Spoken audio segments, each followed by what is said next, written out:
In Blackboard, you can adjust your notification preferences through the activity stream. When you first enter Blackboard, click on the Activity Stream tab in the left-hand menu.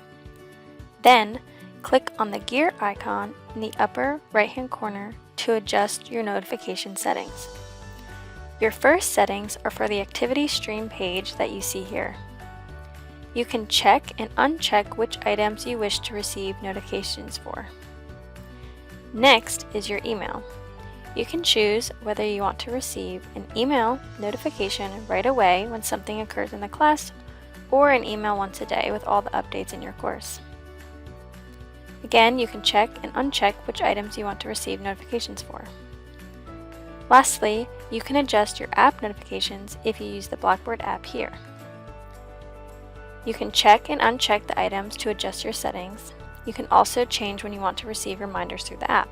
Remember to click Save at the bottom to save your preferences.